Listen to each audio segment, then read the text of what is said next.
ધંધો કોણ કરે છે? બધા જ ભાજપ વાળા દારૂના ધંધામાં કાળી કમાણી કરે છે. આપણા છોકરાની જિંદગી બરબાદ કરીને આ લોકો રૂપિયા કમાય છે અને ઈ રૂપિયાથી ચૂંટણી ટાણે આપણને વેચાતા લેવા આવે છે. ચૂંટણી ટાણે કેટલા રૂપિયા આ બાજુ શું આપે છે? એ તો પૈસા તો આપે જ છે, એમાં કઈ શરમ રાખવાની કોઈ સંકોચ ન કરતા. પૈસા તો મતદાનને આપે જ છે. 500 મતદારોને કેટલા, સાંભળો એક મહત્વની વાત છે, મતદારોને કેટલા પૈસા આપે છે? 500. મને તમે એમ કહો કે બકરી કેટલાની આવે? બકરી કેટલાની આવે? 15,000ની. ગધેડો? બકરી 15,000ની આવે, ગધેડો 25,000 નો આવે. આપણો મત એને 500 જોતો છે. એટલે માણા બકરી કરતા સસ્તો. માણાનો મત 500 નો, બકરી 15,000ની. તો બકરી મોટી કે માણા મોટો? કયો બધા મને, બકરી મોટી કે માણા મોટો? હવે ભાજપ વાળા આપણને હું સમજે? 500 રૂપિયામાં માણા મળે, બકરી 15,000ની, ગધેડો 35,000 નો. ગધેડા કરતા માણા સસ્તો? કે પછી ભાજપ વાળા બુદ્ધિ ગધેડા જેવી થઈ ગઈ? તમારે, હું તો તમને બધાને વિનંતી કરું છું, બે હાથ જોડીને વિનંતી કરું છું કે ભાજપ વાળા પાસેથી પૈસા લઈ લેજો ભાઈ. કોઈ છોડતા નહીં. બધાને મારી વિનંતી છે, પૈસા લઈ લેજો અને ઓછા નો લેતા. મજાક નથી કરતો, ગંભીરતાથી કહું, કેમેરા ચાલુ. એ આપણા જ લૂંટેલા માલ છે, લઈ જ લેવાનો. વટથી કઈ મારા છે, લાય ત્યાં તારા બાપના છે. બધાને વિનંતી છે, શરમમાં ન રહેતા, સંકોચમાં ન રહેતા, 500 ન લેતા. વધારે લેજો, ધરાય ધરાય લેજો, જે ખવડાવી ખાઈ લેજો અને બૂથમાં જઈને હાવણો દબાઈ દેજો, એટલે કાયમનો પકડાટ જાય. આ દર ચૂંટણી હાલી નીકળે છે પૈસા લઈને મત લેવા. લઈ લેજો. હું તમને સિરિયસ કહું છું, ગંભીર દાંત કાઢવામાં નથી કહેતો, ગંભીરતાથી કહું છું કે લઈ લેજો. પડખે વાળો હું વિચારશે એ વિચારતા નહીં. ભાજપની સભામાં જવું પડે તો જઈ આવવાનું, બેહવું પડે તો બેહી આવવાનું. પૈસા પૂરા લેવાના, ધરાય ધરાઈને ખાઈ લેવાનું અને પછી દાંત કાઢતા કાઢતા હાવડો મારીને રજા આપી દેવાની, નીકળવાનું, કામ પૂરું. 20 વર્ષથી ઉપાડો લીધો. વિકાસ વિકાસ, કોનો વિકાસ? અને વિકાસ થયો હોય તો વધ્યું હું? હાલો કયો મને. છોકરા વધ્યા, વાળ વધ્યા, લેણું વધ્યું. બીજું કઈ વધ્યું કયો? કોઈની પાસે કઈ પૈસા વધ્યા હોય કયો? છોકરા વધ્યા, લેણું વધ્યું અને વાળ વધ્યા. કોઈની પાસે બીજું કઈ વધ્યું હોય કયો? હાલો સ્ટેજ ઉપરથી ગુલદજરો આપીને સન્માન કરી નાખું છું. નથી વધ્યું અને છતાંય વિકાસ વિકાસ વિકાસ. ભાઈ સાહેબ, જીવવા દો ને તોય હવે અમે તો તમારા આભારી રહેવું. શાંતિ જીવવા દો. રોજ ઉઠીને વિકાસ. હું તમને એટલી વિનંતી કરું છું, મારા બધા વડીલો, યુવાનો, દોસ્તો, કે અમે બધા બહુ નાના માણસો છે રાજનીતિમાં. મારી પોતાની ઉપર 30 FIR કરી ભાજપે. હું નવો રાજકારણમાં આવ્યો તો હમણાં પાછો વળી જાય, હમણાં પાછો વળી જાય, હમણાં પાછો વળી જાય. 1 FIR, 2 FIR, 3 FIR, 4 FIR, 5 FIR, 30 FIR કરી. મહેસાણા જેલમાં ગયો, આણંદની જેલમાં, વિજયપુરની જેલમાં, સુરતની જેલમાં, અમદાવાદની જેલમાં, ગાંધીનગરની જેલમાં, ભાવનગરની જેલમાં, બધી જ જેલમાં જઈ આવ્યો.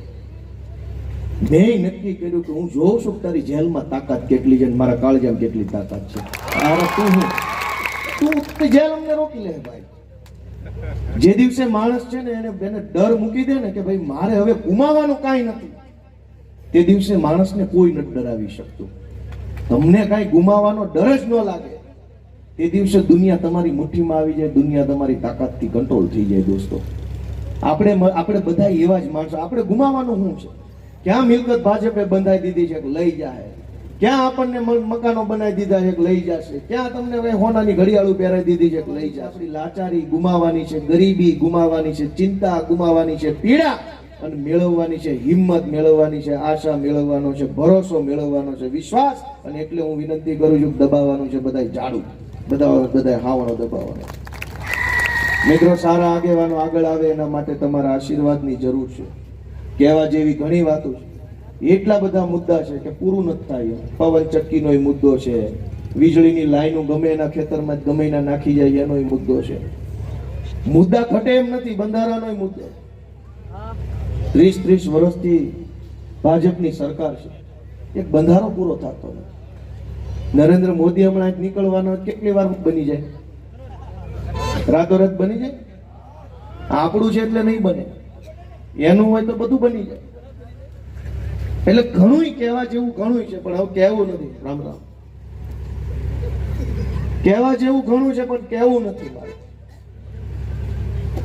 સમજવા જેવી બહુ વાત ટૂંકી છે કે અમે ગુજરાતમાં એક નવો બદલાવ આવ્યો, સામાન્ય માણસના જીવનમાં પરિવર્તન આવે, માણસ સ્વાભિમાનથી જીવી શકે, આત્મસન્માનથી માણસ આગળ વધી શકે એવી વ્યવસ્થા ઊભી કરવા માટેનો સંકલ્પ લઈને અમે આમ આદમી પાર્ટી લઈને તમારી વચ્ચે આવ્યા છે. તમને એમ લાગે કે આ તમારા છોકરાઓને એક કાપવા જેવી છે તો કોઈ વાત નહીં, વિવાદ નહીં, હાવણા સિવાય કોઈ વાત નહીં, એવી રીતે ઝાડુ દબાવી દીધું છે. અને છેલ્લે વિધાનસભાની 2-3 વાત કહેતો જાઉં. વિસાવદર અને ભેસાણના લોકોએ મને ધારાસભ્ય બનાવ્યો અને એટલે મને વિધાનસભાની અંદર બેસવાની તક મળી. અમથા તો આ ગેટે નો ઉભા રહેવા દે, કૂતરા મૂકેલા હોય, કૂતરાથી સાવધાન. કયા અંદરના બહારના? ત્યાં ગેટે લખ્યું ભાજપના નેતાના ગેટે કૂતરાથી સાવધાન. એટલે કયો કૂતરો? અમે તો સાવધાન જ છીએ. કૂતરો કયો હોય બહાર દેખાય? વિધાનસભામાં હું ગયો, મેં ત્યાં એક પ્રશ્ન પૂછ્યો લેખિતમાં. સરકારના મંત્રીએ મને લેખિતમાં જવાબ આપ્યો. મેં એમ પ્રશ્ન પૂછ્યો કે આખા ગુજરાતમાં ભાજપની સરકાર એમ કહે છે કે અમે ગરીબોને મફત અનાજ આપીએ છીએ, તો તમે આ અનાજ લ્યો છો ક્યાંથી?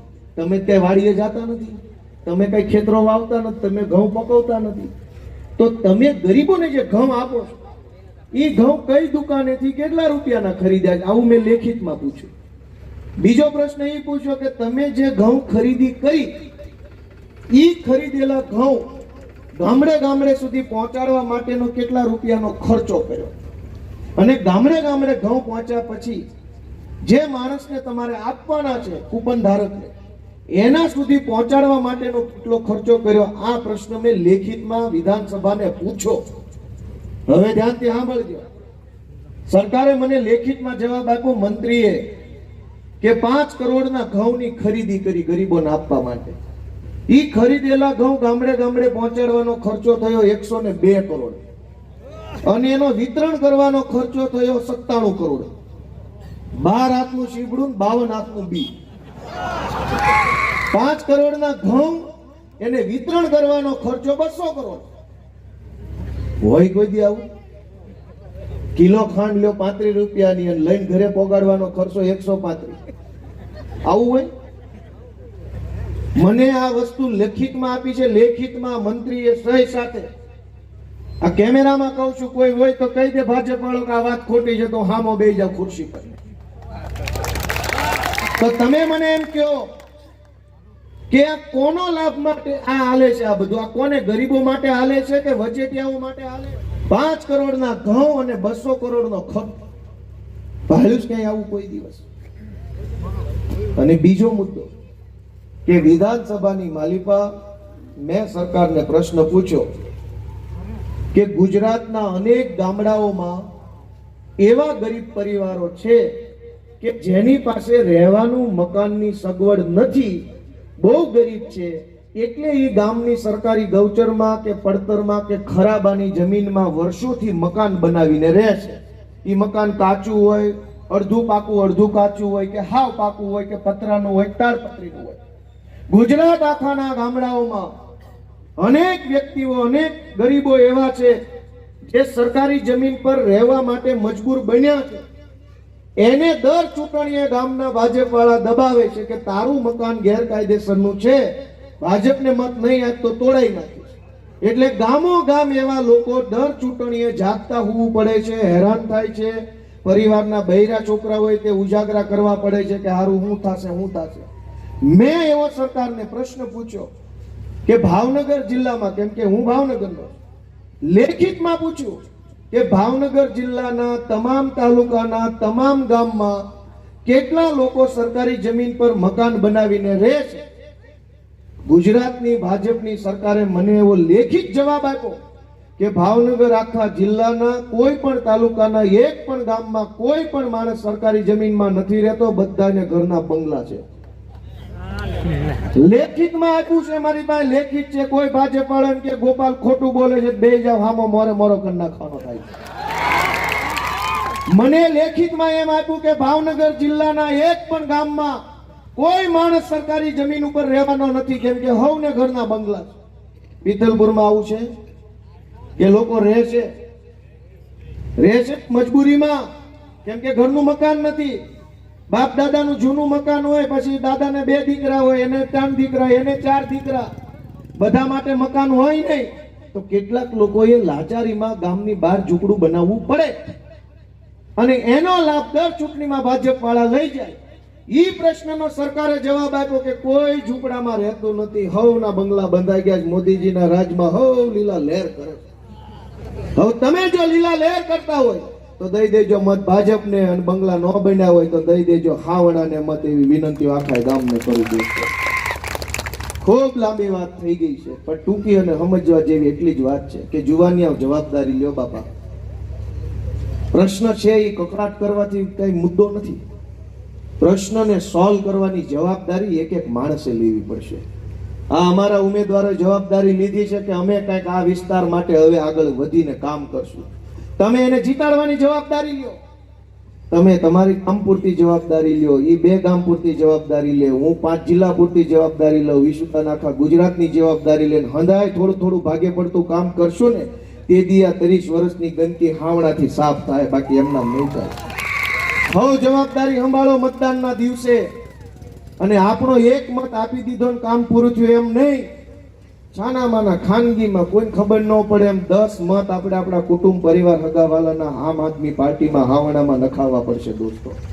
કેમ કે ભાજપ વાળા ચોરીથી મત નખાવે, આપણે તો સાચા મત નખાવાના. અને એટલે તમે બધાય આ વિસ્તારના અમારા બધાય ઉમેદવારો તમે ઓળખો જ છો, બધાને આપણા ગામના જ છે, બધા અડકે પડકે. એ બધાને આશીર્વાદ આપો, સાવરણાના નિશાન ઉપર મત આપો, અમને એક તક આપો. યુવાન ભણેલ ગણેલ માણસો આવે તો કેવું કામ થાય એનો તમે તે 1.5 વર્ષ અખતરો કરી લો. 27માં પાછી ચૂંટણી છે, અમને મત દેવો ને ભાજપ વાળાને તડાક સુધરવો છે, 2-2.5 વર્ષ એને સુધરવાની તક મળશે, અને અમને 2.5 વર્ષ કામ કરવાની તક મળશે. તો તમને 27માં ખબર પડે કે આ 2 માં કયો લાવવો. 2 ના અખતરા થઈ જાય. એટલે હું બધા જણાએ આટલી ધીરજ ગંભીરતાથી મારી વાત સાંભળી, મારા માટે બહુ ગર્વની બાબત છે કે અમને તમે સાંભળ્યા. અત્યારે કોઈ કોઈનું સાંભળે નહીં એવો જમાનો છે, અને એમાંય તમે મારી વાત સાંભળી, એટલે હું તમારા બધાનો ખૂબ ખૂબ આભાર વ્યક્ત કરું છું.